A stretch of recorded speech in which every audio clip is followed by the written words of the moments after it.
कांग्रेसी नेताओं के जेल से बाहर आने के बाद सत्याग्रह फिर से शुरू हो गया। अब आजादी करीब आ चुकी थी और देश का हर नागरिक उस आजादी को महसूस कर पा रहा था। लेकिन साथ ही आजादी की खुशी के बीच कांग्रेस को भी अब बंटवारे का डर सताने लगा था। कांग्रेस इस कोशिश में लग गई थी कि वो मुस्लिम लोगों के बीच से पाकिस्तान की धारणा को मिटा दे, लेकिन तब तक काफी देर हो चुकी थी। मुस्लिम मेजॉरिटी वाले इलाकों में पाकिस्तान का कॉन्सेप्ट पूरी तरह से फैल चुका था। वहीं मुस्लिम लीग भी मुसलमानों को इस बात का भरोसा दिलाने में सफल हो गई थी कि कांग्रेस के राज में मुसलमानों को हिंदुओं के बराबर अधिकार नहीं मिलेंगे। देश की आजादी अब करीब आ रही थी, लेकिन बंटवारे की आग आजादी की खुशी को दबा रही थी। मगर इस बंटवारे की आग में घी डालने का काम 1946 के आम चुनावों ने किया था। उस चुनाव में कांग्रेस को हिंदू लोगों की तरफ से तो काफी ज्यादा वोट मिले, लेकिन मुसलमानों की ओर से उन्हें कुछ खास वोट नहीं मिले। वहीं दूसरी ओर मुस्लिम लीग अब भारत की राजनीति में अपनी एक नई पहचान बना चुकी थी। लेकिन कैसे मुस्लिम लीग का चुनाव जीतना देश के बंटवारे का कारण बना, ये जानेंगे हम अपने अगले एपिसोड में।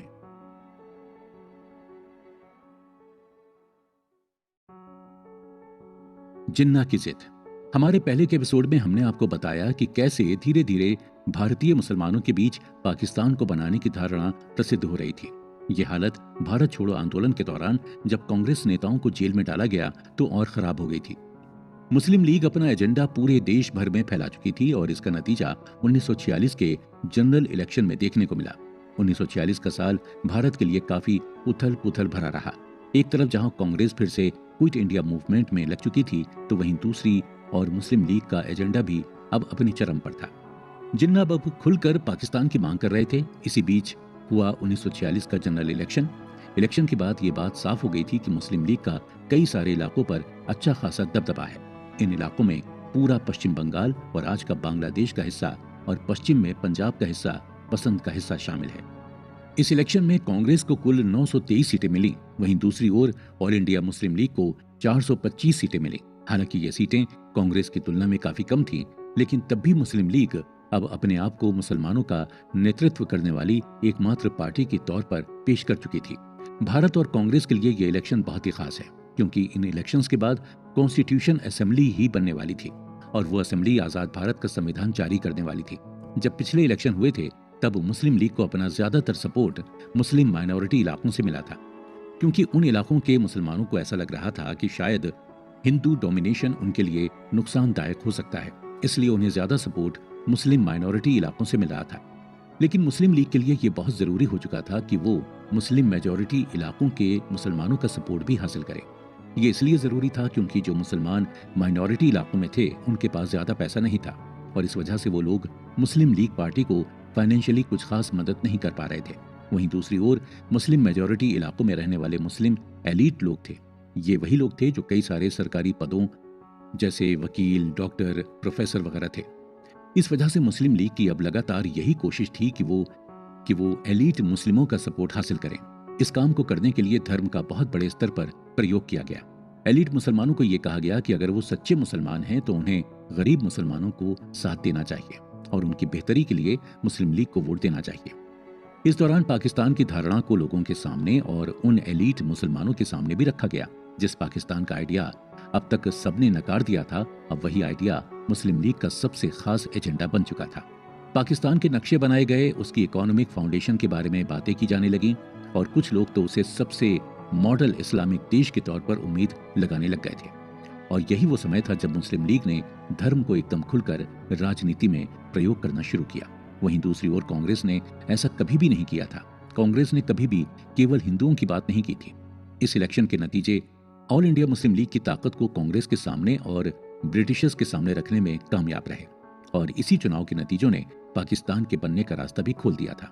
एक बड़ी समस्या यह भी थी कि मुसलमानों को अब सेपरेट इलेक्टोरेट मिल चुका था, जिसके चलते उनके इलाकों में केवल 2 मुस्लिम कैंडिडेट ही एक दूसरे के सामने चुनाव लड़ सकते थे।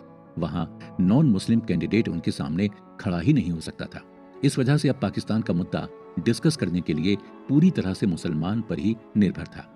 वहां कोई कांग्रेस का नेता उस डिबेट में हिस्सा नहीं ले सकता, क्योंकि उस जगह का वो नेता ही नहीं था।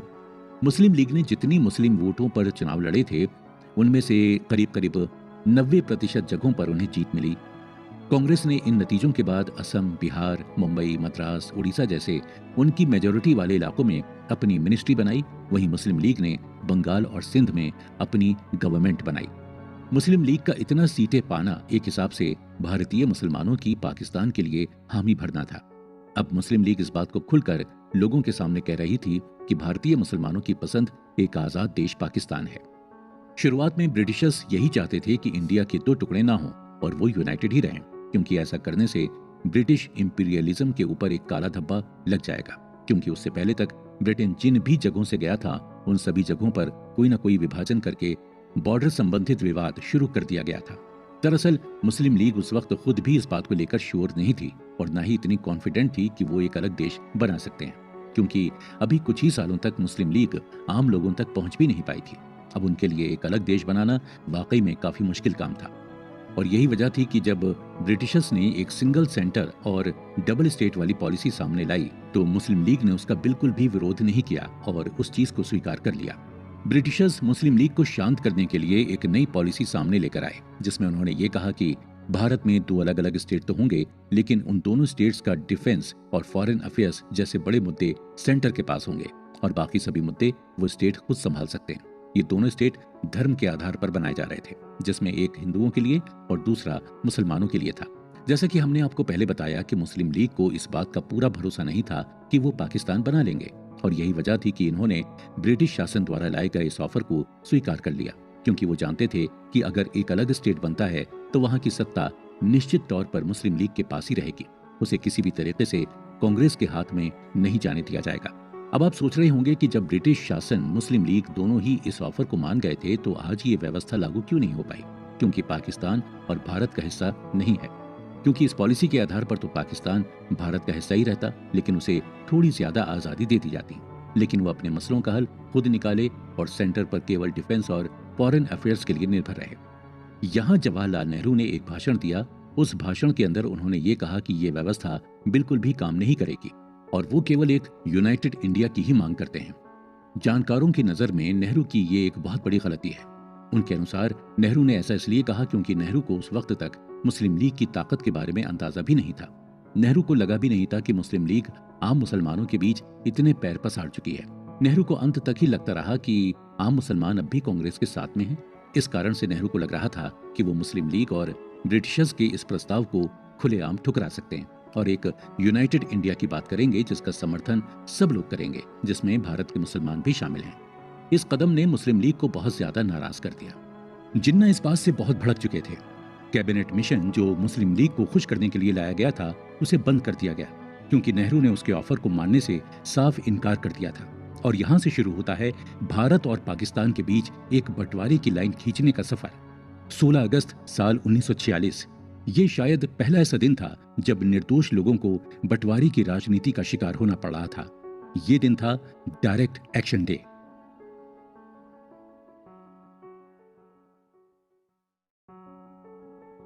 दंगों में झुलसा भारत।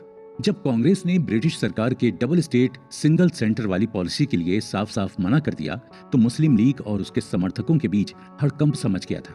वो लोग इस बात को मानने के लिए बिल्कुल भी तैयार नहीं थे कि वो एक ऐसे भारत का हिस्सा बने जहां मुस्लिमों को विशेष अधिकार नहीं मिल रहे हों। मुस्लिम लीग अब पॉलिटिकली फंस चुकी थी, क्योंकि उसने अपने वोटर से ये वादा किया था कि वो या तो एक अलग देश बनाएंगे या फिर भारत के अंदर मुसलमानों को विशेष अधिकार दिलाएंगे। जब मुस्लिम लीग को इस बात का एहसास हुआ कि वो लोग डबल स्टेट और सिंगल सेंटर वाली पॉलिसी को अब लागू नहीं करवा सकते हैं, तो उन्होंने अपना पूरा ध्यान पाकिस्तान के बनाने पर लगा दिया और इस मांग को लोगों तक अब एक नए तरीके से पहुंचाने का फैसला मुस्लिम लीग के अध्यक्ष मोहम्मद अली जिन्ना ने लिया। जिन्ना ने यह नया तरीका जो निकाला था वो था दंगे। 16 अगस्त सन 1946 जिन्ना ने ही डायरेक्ट एक्शन डे की घोषणा कर दी। जिन्ना ने कांग्रेस को चेतावनी देते हुए कहा कि हम जंग नहीं चाहते हैं, लेकिन अगर आप लड़ाई चाहते हैं तो हम बिना किसी डर के आपके साथ जंग लड़ेंगे। हम या तो एक डिवाइडेड इंडिया लेंगे या फिर एक डिस्ट्रॉयड इंडिया। जिन्ना ने अपने इस बयान के साथ सभी मुसलमानों से रैली निकालने की गुजारिश की। हालांकि उसने कहीं पर भी दंगों का सीधा सीधा जिक्र नहीं किया था, लेकिन जिन्ना की बातों के अंदाज से उसका संदेश बिल्कुल साफ था कि वो दंगे करवाना चाहते हैं। 16 अगस्त को हजारों की संख्या में लीग को समर्थन देने वाले मुसलमान हथियारों के साथ सड़कों पर थे और उनका बस एक ही मकसद था कि उन्हें जहां कहीं भी कोई भी हिंदू दिखे उसे मार दो, कोलकाता उस दिन आग में जल रहा था। हजारों हिंदुओं को, औरतों और बच्चों को मौत के घाट उतार दिया गया था। लोगों के घरों में घुस घुस कर उन्हें मारा गया था। कई सारी महिलाओं का बलात्कार भी किया गया था। हिंदुओं के साथ साथ सिखों को भी उस दिन हजारों की संख्या में मारा गया था। डायरेक्ट एक्शन का प्लान कोलकाता में ही ज्यादा उग्र इसलिए हुआ था क्योंकि उससे 6 महीने पहले 11 फरवरी को कोलकाता में हिंदू और मुसलमानों के बीच दंगे हुए थे, जिसकी वजह से दोनों समुदायों के बीच आपसी नफरत काफी बढ़ चुकी थी। इस चीज से नफरत का असर उस दिन साफ देखने को मिला। उस भीड़ ने रास्ते में आ रहे हर उस व्यक्ति को मार डाला जो हिंदू या सिख था। दिन खत्म होते होते करीब 4000 से भी अधिक हिंदू मार दिए गए थे। इन दंगों के बाद बंगाल में हिंदुओं और मुसलमानों के बीच दूरियां बहुत ज्यादा बढ़ गई थी। किसी को भरोसा ही नहीं हो रहा था कि ये वही बंगाल है जहां 1896 में जब विभाजन किया गया था तो हिंदू और मुसलमान दोनों एक साथ मिलकर उस विभाजन के खिलाफ सड़कों पर उतर आए थे। आज वहीं हिंदू और मुसलमान हथियार लेकर एक दूसरे के सामने खड़े थे और विभाजन की मांग कर रहे थे। उस वक्त बंगाल का मुख्यमंत्री हुसैन शाहिद था। हुसैन साहब ने न केवल दंगों की आग को और भड़काया बल्कि भीड़ को ये तक भी कहा कि वो बिना किसी डर के आम हिंदुओं का कत्ल कर सकते हैं और इस बात की गारंटी बोलते हैं कि ना ही पुलिस और ना ही मिलिट्री उनके काम के बीच में दखलंदाजी करेगी। अगले ही दिन हिंदुओं ने बदले की भावना से फिर हमला किया। इसमें भी कई सारे मुसलमानों की जानें गई। इन दंगों में औरतों और बच्चे भी अनगिनत संख्या में मारे गए।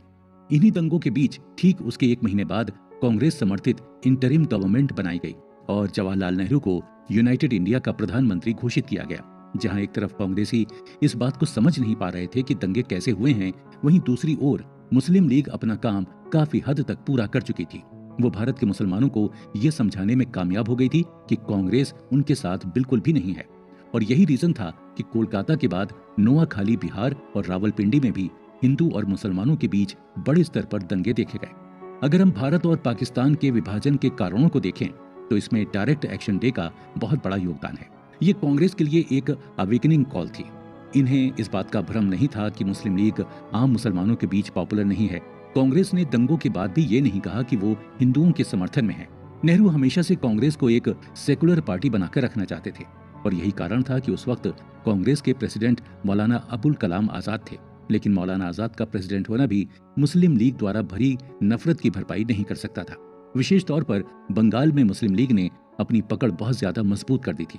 वहां के अमीर से लेकर गरीब वर्ग तक हर व्यक्ति मुस्लिम लीग को समर्थन दे रहा था। कांग्रेस के पास अब चुपचाप चीजों को देखने के अलावा कोई और दूसरा रास्ता नहीं बचा था, क्योंकि एक ओर जहां देश की आजादी की बात चल रही थी तो वहीं दूसरी ओर मुस्लिम लीग को अपना प्रोपेगेंडा फैलने से रोकना लगभग असंभव था। कांग्रेस को यह बात पता थी कि अगर वो अपना ध्यान मुस्लिम लीग को ज्यादा देने लग गए तो शायद देश की आजादी को थोड़ा और वक्त लग सकता है, और कांग्रेस ऐसा बिल्कुल भी नहीं चाहती थी। कांग्रेस के सभी नेता जल्द से जल्द भारत को आजाद देखना चाहते थे और ये वजह थी कि उन्होंने डायरेक्ट एक्शन डे के बाद जिन्ना से किसी तरह की मीटिंग नहीं की और न ही उन्हें जिन्होंने जिन्ना को समझाने की कोशिश की और सीधे जवाहरलाल नेहरू को इंटरिम गवर्नमेंट का प्राइम मिनिस्टर घोषित कर दिया।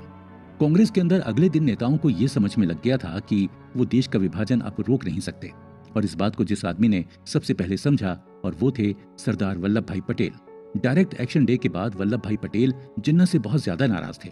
उन्हें इस बात का पूरा अंदाजा था कि अगर जल्द से जल्द हिंदू और मुसलमानों के बीच इस कम्युनल टेंशन को खत्म नहीं किया गया तो वो ये चीज धीरे धीरे हिंदू और मुसलमानों के बीच सिविल वॉर में तब्दील हो सकती है। पटेल ने धीरे धीरे कांग्रेस के बाकी नेताओं को भी ये समझाना शुरू किया कि या तो वो जल्द से जल्द जिन्ना को इंटरिम गवर्नमेंट में साथ लेकर आए या फिर वो देश के विभाजन की तैयारी कर लें।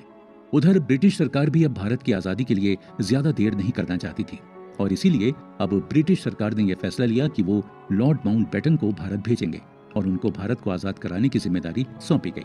लेकिन लॉर्ड माउंटबेटन जब भारत आए तो उनके सामने भारत टूटने के लिए तैयार दिखाई दे रहा था। माउंटबेटन इस हालत को देखकर एक बार के लिए हैरान हो गए थे, लेकिन अंत में माउंटबेटन ने मन ही मन भारत और पाकिस्तान के 2 टुकड़े करने का फैसला ले ही लिया था।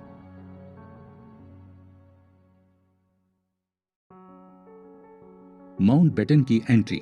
दूसरे विश्व युद्ध के बाद ब्रिटेन में राजनीतिक परिस्थितियां अब पहले जैसे नहीं थी। जैसे कि हमने आपको पहले बताया था कि ब्रिटेन में अब नए प्रधानमंत्री आ चुके थे और उनका नाम था क्लीमेंट एटली। क्लीमेंट शुरुआत से ही भारत की आजादी के समर्थन में थे और ये समर्थन साल 1920 से एक विपक्षी नेता के तौर पर कर रहे थे। जैसे ही लेबर पार्टी की क्लीमेंट एटली को सत्ता मिली, उन्होंने रॉयल फैमिली के साथ भारत की आजादी के बारे में चर्चा करनी शुरू कर दी। और भारत की आजादी की जिम्मेदारी क्वीन विक्टोरिया के रिश्तेदार लुईस माउंटबेटन को सौंपी गई। माउंटबेटन को भारत के आखिरी वायसराय के तौर पर भेजा गया था। जब वायसराय भारत आए तो दिल्ली, मुंबई और रावलपिंडी में बहुत बड़े स्तर पर धार्मिक दंगे देखे गए। माउंटबेटन के आते ही ये बात समझ में आ चुकी थी कि अब पार्टीशन को रोकना असंभव है। 22 मार्च 1947 को लंदन से माउंटबेटन भारत आ गए थे। माउंटबेटन को लंदन से ये आदेश मिला हुआ था कि वो 30 जून साल 1948 तक धीरे धीरे पावर को ब्रिटेन से भारत के हाथ में ट्रांसफर करें। लेकिन जब माउंटबेटन ने भारत के अंदर इतने बड़े स्तर पर कम्युनल टेंशन देखी तो उन्होंने ये फैसला लिया कि वो जितनी जल्दी हो सके ये पावर ऑफ ट्रांसफर करने वाले हैं। हालांकि माउंटबेटन के सभी सलाहकारों ने भी उनको यही सलाह दी थी कि वो धीरे धीरे से पावर का ट्रांसफर करें। लेकिन एक तो देश की परिस्थिति और दूसरे ब्रिटेन में माउंटबेटन का नेवल करियर रुका हुआ था। इन दोनों कारणों की वजह से माउंटबेटन ने 15 अगस्त को भारत को आजाद करने का फैसला किया। ऐसा नहीं था कि माउंटबेटन ने भारत के विभाजन को रोकने की कोशिश नहीं की थी। ये धारणा काफी बड़े स्तर पर आम लोगों के मन में थी कि भारत के विभाजन का कारण ब्रिटिश सरकार थी। लेकिन सच्चाई इससे काफी अलग है। ब्रिटिशर्स इस विभाजन में किसी भी तरीके से सीधे सीधे शामिल नहीं थे। ऐसा इसलिए था क्योंकि ब्रिटिशर्स पहले से ही दुनिया भर में इंपीरियलिज्म के लिए काफी बदनाम हो चुके थे। ब्रिटिश रॉयल फैमिली पर भी काफी सारे इल्जाम लगाए जा रहे थे। अमेरिका उस वक्त खुलकर भारत की आजादी के समर्थन में था। अफ्रीका में जब कुछ देशों को आजादी मिली तो वहां पर भी बड़े स्तर पर दंगे हुए और वहां पर भी ये पार्टीशन करके आए थे। इस वजह से ब्रिटिश गवर्नमेंट को ये बात पता थी कि अगर उन्होंने भारत के साथ भी ऐसा ही किया तो दुनिया भर में उनके ऊपर काफी सवाल उठने वाले हैं। और यही कारण था कि माउंटबेटन ने जिन्ना को कई बार मनाने की कोशिश की ताकि वो एक यूनाइटेड भारत के लिए मान जाएं। लेकिन जिन्ना इस बात के लिए कभी भी तैयार नहीं हुआ। माउंटबेटन ने जिन्ना को बताया कि कैसे अगर पाकिस्तान बनता है तो उसके 2 अलग अलग हिस्से होंगे। उसमें से एक हिस्सा पश्चिम की तरफ होगा और दूसरा हिस्सा पूर्व की तरफ। ऐसे में उन दोनों हिस्सों का मैनेजमेंट करना बहुत ही मुश्किल हो जाएगा। लेकिन माउंटबेटन की इन सभी दलीलों के बाद भी जिन्ना अपनी मांग से बिल्कुल भी नहीं हटा। अब माउंटबेटन भी विभाजन के लिए तैयार हो गए थे। इन सब के बावजूद एक बड़ा आरोप जो माउंटबेटन पर लगता है वो ये है कि महात्मा गांधी जब माउंटबेटन से मिले थे तो उन्होंने पार्टीशन का पुरजोर विरोध किया था। उन्होंने माउंटबेटन से कहा कि वो जिन्ना को बुलाएं और उन्हें ये कहें कि वो इंटरिम गवर्नमेंट में जो चाहें वो पद हासिल कर लें। लेकिन ऐसा कहा जाता है कि माउंटबेटन ने ये बात कभी जिन्ना से कही ही नहीं। इसीलिए कुछ इतिहासकार ये मानते हैं कि अंदर ही अंदर माउंटबेटन खुद भी देश का विभाजन करना चाहते थे। वहीं कुछ इतिहासकार ये कहते हैं कि माउंटबेटन ने जिन्ना को गांधी की इस राय के बारे में इसलिए नहीं बताया था क्योंकि उस वक्त तक कांग्रेस के भीतर गांधी को बहुत कम तवज्जो दी जाती थी। वो एक सॉफ्ट लीडर बनकर रह गए थे। उस वक्त दंगों की आग में एक सॉफ्ट लीडर की बातें सुनने के लिए कोई भी तैयार नहीं था। गांधी जी ने ये बात इसलिए कही थी क्योंकि गांधी जी को ये बात मालूम थी कि जिन्ना उस वक्त ट्यूबरक्लोसिस से पीड़ित थे और इस वजह से उनके पास ज्यादा समय बचा ही नहीं था। गांधी को ऐसा लग रहा था कि एक बार जिन्ना चला जाए उसके बाद हिंदू और मुसलमानों के बीच आपसी समझौता कराना आसान हो जाएगा। लेकिन इन सभी चीजों के बावजूद कांग्रेस और जिन्ना के बीच समझौता नहीं हो पाया और पार्टीशन होना तय कर दिया गया। माउंटबेटन ने यह बात कांग्रेस के नेताओं को समझानी शुरू कर दी थी कि वो देश के विभाजन के लिए तैयार हो जाए। नेहरू समेत कांग्रेस के लगभग सभी नेता इस फैसले के खिलाफ थे। महात्मा गांधी भी इस फैसले को बिल्कुल भी नापसंद कर रहे थे। लेकिन वल्लभ भाई पटेल अब तक समझ चुके थे कि विभाजन करना अब जरूरत बन चुका है क्योंकि देश के अंदर कम्युनल टेंशन इतनी ज्यादा बढ़ चुकी थी कि अब अगर मुसलमानों को एक अलग देश नहीं दिया जाता है तो भारत के अंदर बहुत बड़े स्तर पर सिविल वॉर हो सकता है और सिविल वॉर में लाखों लोगों की जानें जाएंगी, इसमें कोई दो राय नहीं है। पटेल को एकदम ये भी लग रहा था कि अगर उन्होंने विभाजन की बात नहीं मानी तो भारत में सिविल वॉर इतने बड़े स्तर पर हो जाएगा कि सभी रियासतें अलग अलग टुकड़ों में बैठकर रह जाएंगी और हर रियासत में दंगे फसादी जगह घेर लेंगे। इन चीजों को होने से रोकने के लिए पटेल ने कांग्रेस के बाकी नेताओं को समझाना शुरू किया। धीरे धीरे कांग्रेस के बागी नेता भी इस बात को समझने लग गए थे कि विभाजन की तैयारियां शुरू हो चुकी हैं। लेकिन भारत का विभाजन करना कोई छोटी मोटी बात नहीं थी। देश के अंदर उस वक्त कुल 35 करोड़ से अधिक लोग रहते थे। जिन इलाकों में मुसलमान रहते थे वहां पर भी हिंदू रहते थे और जिन इलाकों में हिंदू ज्यादा आबादी में थे वहां कुछ मुसलमान भी रहते थे। अब धीरे धीरे लोगों के बीच में ये बात फैलने लगी थी कि भारत और पाकिस्तान का विभाजन होने वाला है और मुसलमानों के लिए एक नया देश पाकिस्तान बनने वाला है। विभाजन की इस कॉम्प्लिकेटेड चीज को माउंटबेटन के द्वारा रेडक्लिफ को सौंपा गया। लेकिन क्या रेडक्लिफ भारत को उस तरह से विभाजित कर पाए जिस तरह से माउंटबेटन को उम्मीद थी? ये जानेंगे हम अगले एपिसोड में।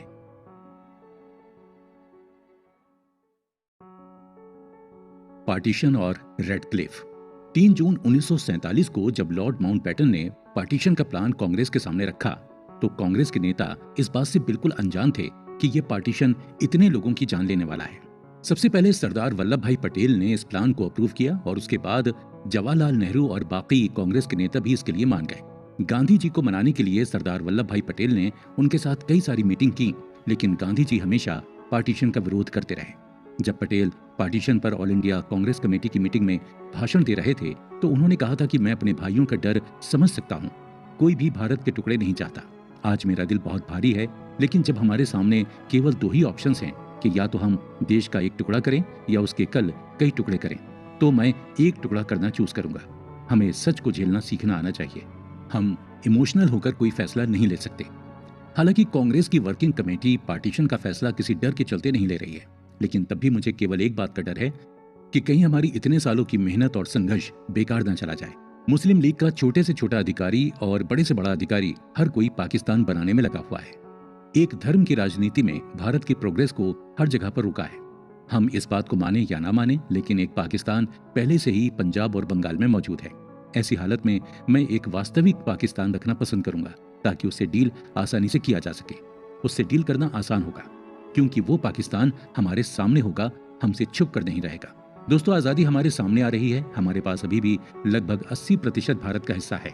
हम इसे अपनी मेहनत और लगन से एक ताकतवर देश बनाएंगे, और हम उम्मीद करते हैं कि देश के दूसरे हिस्से को मुस्लिम लीग जरूर डेवलप करेगी। इसी के साथ कांग्रेस ने देश के विभाजन पर हाँ भर दी। उस वक्त किसी भी नेता ने यह नहीं सोचा था कि पार्टीशन कितना भयानक होने वाला है। उसी महीने नेहरू, अबुल कलाम आजाद, जिन्ना और डॉक्टर BR अम्बेडकर और मास्टर तारा सिंह, इन सब ने मिलकर देश के पार्टीशन की पूरी प्लानिंग बनाई। जहां नेहरू और अबुल कलाम आजाद कांग्रेस की तरफ से थे, तो जिन्ना मुस्लिम लीग की तरफ से, तो वहीं BR अम्बेडकर दलित समाज को प्रदर्शित कर रहे थे, और एक तरफ मास्टर तारा सिंह सिख समुदाय को प्रेजेंट कर रहे थे। सिखों की ओर से तारा सिंह ने यह फैसला लिया कि वो हिंदू मेजोरिटी वाले इलाकों में रहना पसंद करेंगे।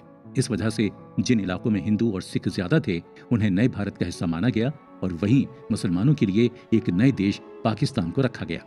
विभाजन की जिम्मेदारी साइरन जॉन रेडक्लिफ को सौंपी गई। साइरन जॉन रेडक्लिफ, जो कि एक ब्रिटिश लॉयर थे, उन्हें भारत के पार्टीशन की जिम्मेदारी सौंपी गई थी। यहाँ पर कुछ लोग ब्रिटिश एम्पायर की भारत के प्रति गैर जिम्मेदारी को दिखाते हैं। उनके अनुसार रेडक्लिफ एक ऐसा व्यक्ति था जो कभी यूरोप से बाहर ही नहीं निकला था। उसे भारत और पाकिस्तान के इलाकों के बारे में कोई जानकारी नहीं थी।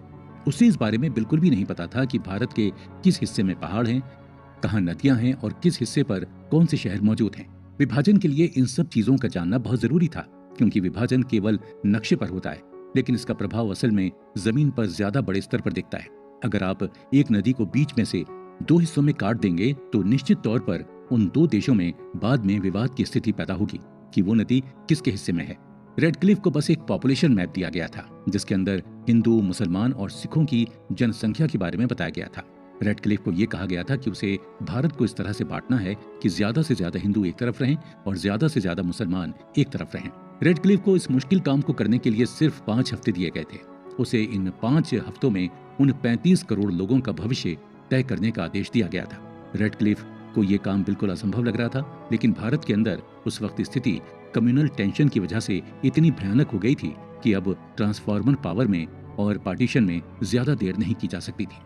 तो रेडक्लिफ को जैसा कहा गया था, उसके अनुसार उसने हिंदू मेजोरिटी वाले इलाकों को भारत के साथ बने रहने दिया। वहीं दूसरी ओर मुस्लिम मेजोरिटी वाले लोगों को नए देश पाकिस्तान में रख दिया गया।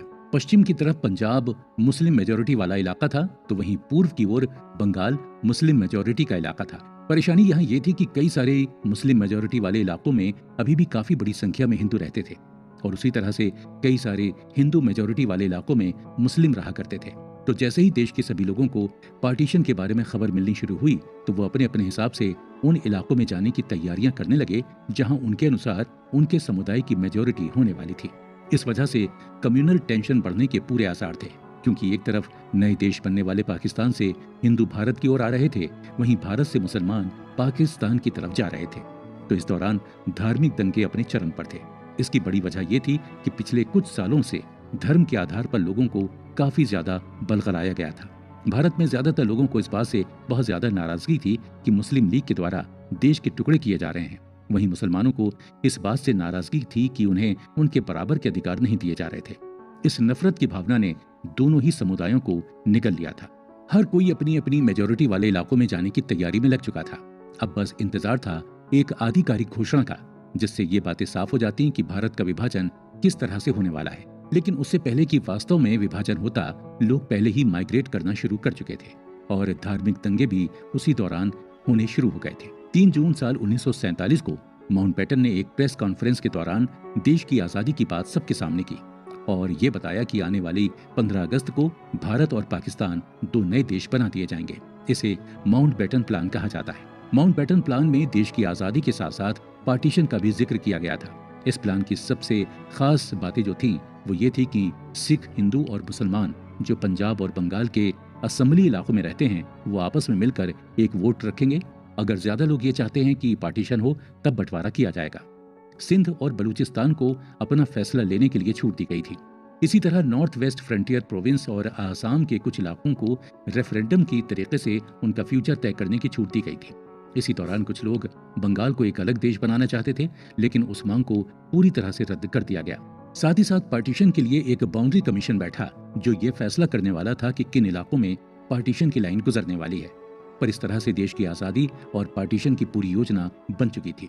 इंतजार था 15 अगस्त के दिन का, जब ये 2 नए देश सामने आने वाले थे। लेकिन अभी भी एक और समस्या कांग्रेस के सामने थी और वो ये थी कि देश में कुछ प्रिंसली स्टेट्स थे जो डायरेक्ट ब्रिटिश कंट्रोल के अंदर नहीं थे। तो वहां पर पार्टीशन के दौरान कम्युनल टेंशन को कैसे कंट्रोल किया जाए, ये किसी की भी समझ में नहीं आ रहा था।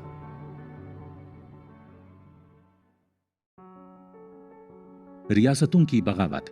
18 जुलाई साल 1947 ब्रिटिश पार्लियामेंट में इंडियन इंडिपेंडेंस एक्ट पास कर दिया गया। इधर बाउंड्री कमीशन देश को 2 हिस्सों में बांटने की पूरी तैयारी कर चुका था।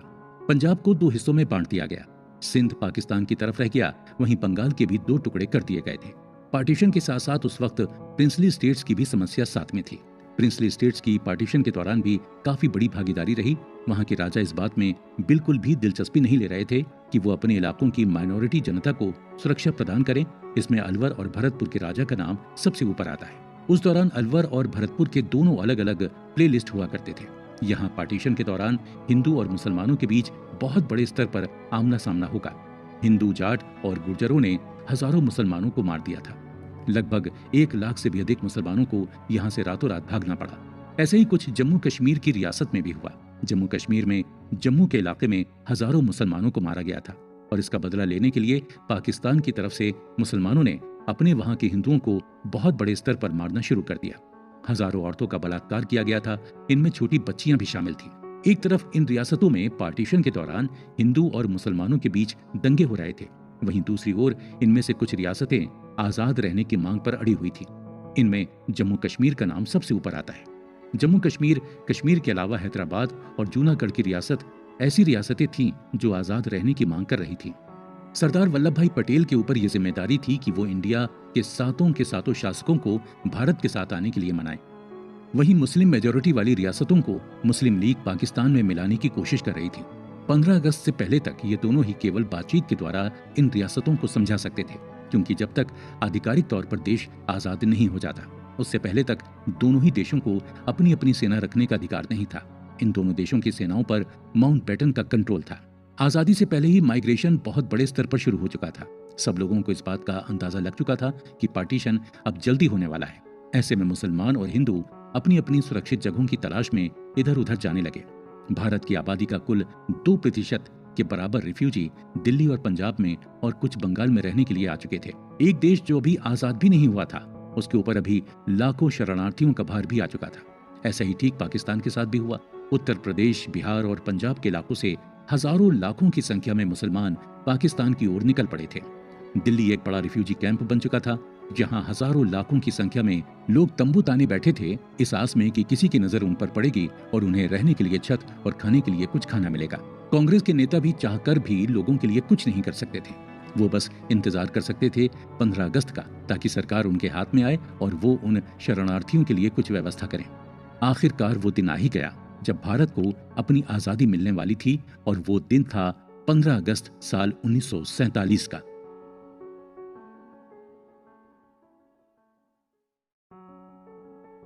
आजादी की रात। 150 साल के लंबे संघर्ष के बाद अब आखिरकार वो दिन आ गया था जब हर भारतीय अपने आप को आजाद महसूस करने वाला था। 15 अगस्त 1947, ये उस दिन से पहले तक बस एक आम तारीख हुआ करती थी, लेकिन आज ये तारीख इतिहास बनने वाली थी। रात के 11:58 पर माउंटबेटन अकेले अपने ऑफिस में बैठे थे और अपनी डायरी में लिखते हैं कि इस वक्त मैं इस दुनिया का सबसे ताकतवर आदमी हूं, ऐसा मैं महसूस कर रहा हूं। आज करोड़ों लोगों की जिंदगी का फैसला मेरे हाथों से होने वाला है। और इसके ठीक 2 मिनट बाद उसने भारत की आजादी के दस्तावेजों पर हस्ताक्षर कर दिए। देश आजाद हो चुका था। जवाहरलाल नेहरू ने उसी रात लाल किले से देश को संबोधित किया और उनका भाषण आजादी के इतिहास का बहुत ही विशेष भाषण माना जाता है। इसमें कहा गया था कि कई सालों पहले हमने किस्मत के साथ एक समझौता किया था। अब वक्त आ चुका है कि हम अपने उस समझौते और वादे को निभाएं, और न केवल दिखाने के लिए बल्कि भीतर से भी। आज आधी रात को जब सारी दुनिया सो रही होगी, तब भारत उठेगा आजादी और अपनी जिंदगी के लिए। एक ऐसा पल जो इतिहास में बहुत कम बार देखने को मिलता है, जब हम पुराने से नए की ओर बढ़ते हैं, जब एक युग का अंत होता है, जब एक देश की आत्मा जो एक सदी से भी ज्यादा समय तक दबी हुई थी, अंत में अपनी आवाज को पाती है। हमारी इच्छा है कि हम हर आंख के आंसू पोंछें। ये हमारे लिए करना बहुत मुश्किल हो सकता है, लेकिन जब तक इन आंखों में आंसू हैं, तब तक हमारा काम खत्म नहीं होगा। हम अब भी काम करते रहेंगे और हमारे सपनों को सच करेंगे। वो सपने भारत के लिए तो हैं ही, साथ ही साथ वो इस दुनिया के लिए भी हैं। लाल किले पर आधी रात को हजारों लोग जवाहरलाल नेहरू के इस भाषण को सुनने के लिए आए थे। हर आंख नम थी, हर कोई खुश था, सिवाय एक इंसान के, और वो था महात्मा गांधी। जब पूरा देश आजादी का जश्न मना रहा था, तब महात्मा गांधी बंगाल के नवाब के साथ दंगों से जुड़े लोगों को संभालने में लगे हुए थे। बाद में जब उनसे पूछा गया तो उन्होंने कहा कि ये रात मेरे लिए जश्न मनाने की कभी हो ही नहीं सकती थी। इस रात को देश के 2 टुकड़े हुए धर्म के नाम पर लोग एक दूसरे को मार रहे थे। मैं उस दिन खुश कैसे हो सकता था?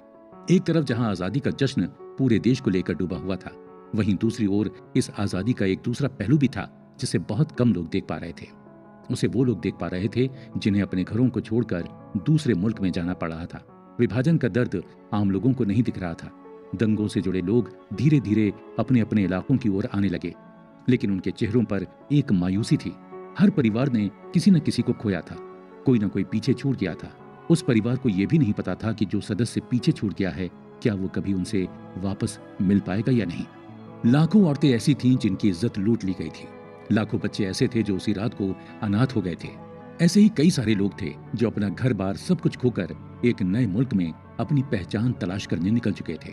1 करोड़ से भी अधिक लोग अपने घरों को छोड़कर गए थे। इनमें से 20 लाख तो कभी अपने घर पहुंचे ही नहीं। वो या तो रास्ते में मारे गए या फिर कभी अपने घर वालों से मिल ही ना पाए। करीब 13 लाख मुसलमान तो वहीं 10 लाख के करीब हिंदू गायब बताए गए थे। 50,000 से भी अधिक हिंदू और सिख महिलाओं को अगवा कर लिया गया था। वहीं पाकिस्तान की तरफ से भी यही कहा गया था कि 50,000 मुस्लिम औरतों को दंगों के दौरान अगवा कर लिया गया है। हालांकि इनमें से कुछ औरतों की बाद में पता लग गया था, लेकिन उन्होंने अपने घर जाने से मना कर दिया था। ऐसा इसलिए क्योंकि उन्हें लग रहा था कि जो घटना उनके साथ हुई होगी, उसके बाद उनके घर वाले शायद ही उन्हें स्वीकार करेंगे। माइग्रेशन का यह सिलसिला 15 अगस्त तक नहीं चलता रहा।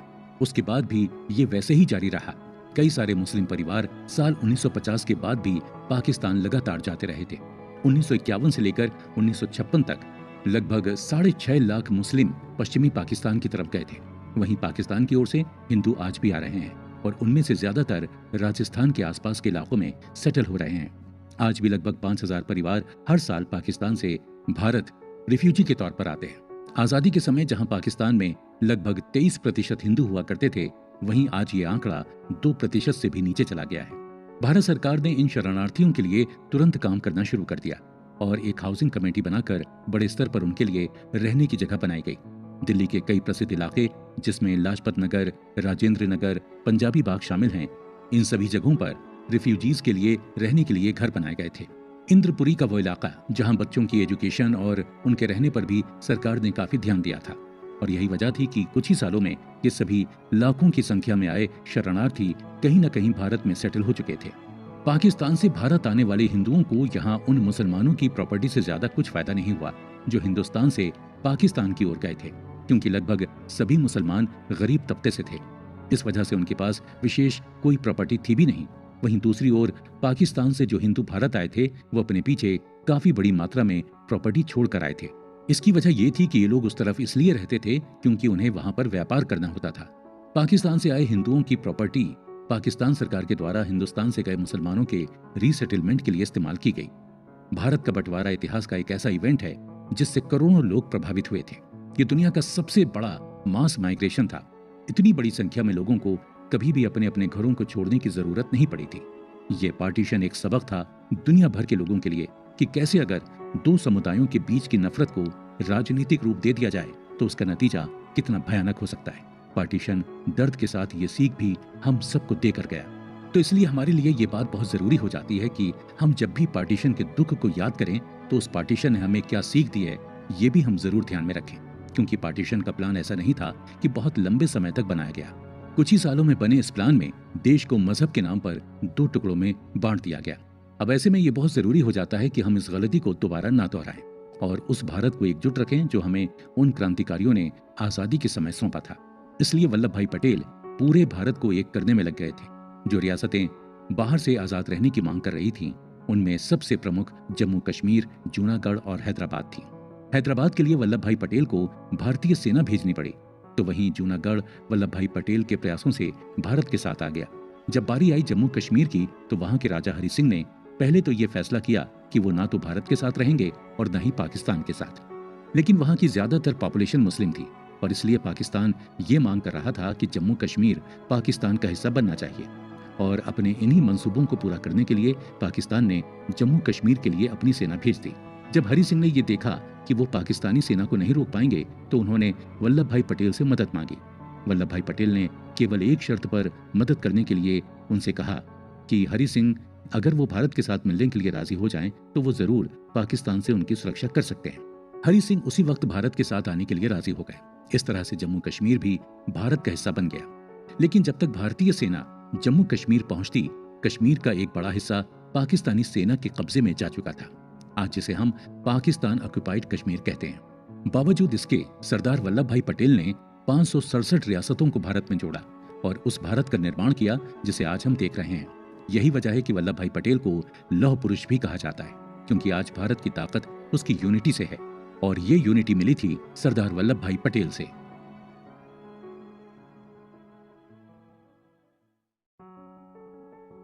कॉन्क्लूजन। सर्वेश्वर दयाल सक्सेना हिंदी के एक बहुत प्रसिद्ध कवि थे। उन्होंने भारत पर एक बहुत ही बेहतरीन कविता लिखी थी जिसमें उन्होंने कहा था कि एक देश कोई कागज पर बना टुकड़ा नहीं होता। उनकी इस कविता से हमें काफी कुछ सीखने को मिलता है कि कैसे एक देश कागज पर बना टुकड़ा नहीं होता। वैसे ही किसी कागज पर लकीर खींच देने से लोगों को आगे बढ़ने से नहीं रोका जा सकता। आज बंटवारे और भारत की आजादी को 75 साल पूरे हो चुके हैं।